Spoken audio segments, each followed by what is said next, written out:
Você falou que pesquisou, particularmente na obra do Pedro Abelardo, os universais. O que foi a querela dos universais? Muito bem. Então, quando a gente fala de Pedro Abelardo, a gente localizou um indivíduo no tempo, no espaço e na história, né? Então, eu me refiro a uma pessoa. Mas quando eu falo filósofo, eu não estou falando de uma única pessoa. Filósofo se aplica a muitas, né? Filósofo se aplica a Sócrates, a Abelardo, a Sartre, né? E então, o que é a palavra filósofo? É uma palavra universal, porque ela se aplica a várias pessoas, né?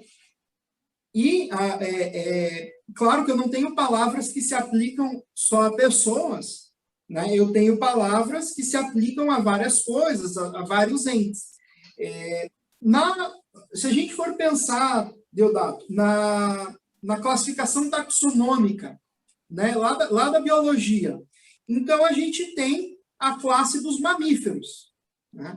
E a classe dos mamíferos, né? Eu até pesquisei, está aqui na minha colinha, são 5.416 espécies de mamíferos catalogados dentro dessa palavra, né? Dentro dessa classe dos mamíferos. Entre elas, esse que vos fala. Esse que vos fala, exatamente. Então, quando eu digo que os mamíferos têm uma característica X, os mamíferos têm um gene X, né? Então, isso é uma característica que existe presente em todos os mamíferos, não só neste que vos falo, né?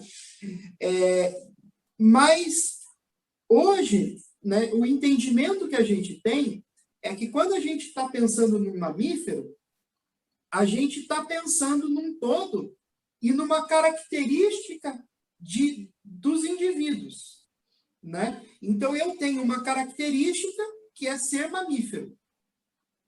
Mas isso já na antiguidade, você vai pensar, não a partir dessa perspectiva, mas a partir o que é um mamífero. Dê uma definição de mamífero.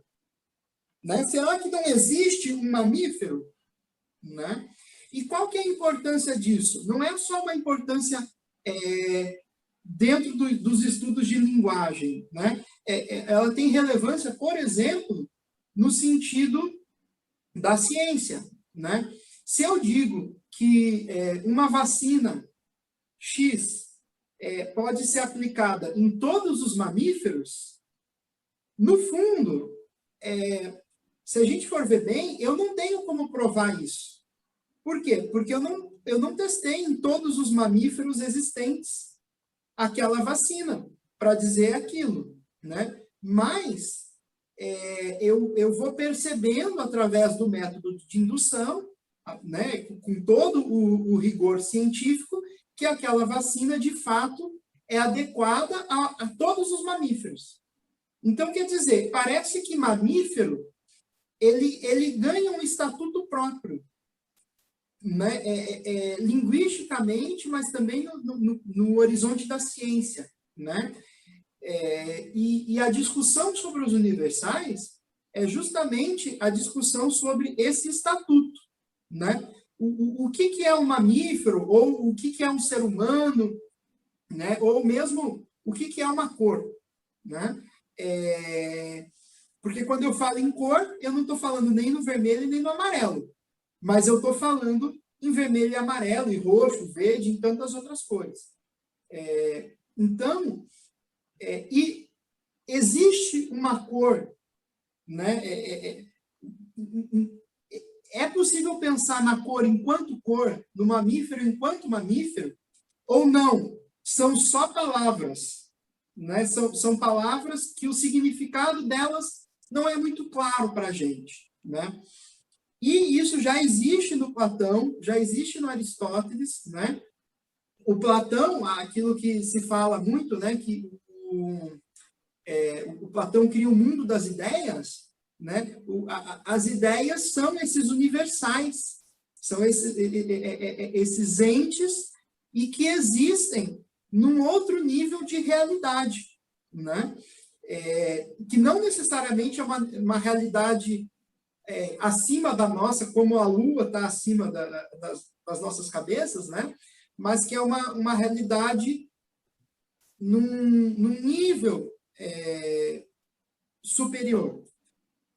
O Aristóteles já vai discordar um pouco do Platão a respeito desse assunto, né? Ele vai dizer que os universais existem junto com as coisas, né? Então, este mamífero que vos fala e esse mamífero que me ouve, ele carrega dentro de si um universal mamífero, universal ser humano, né?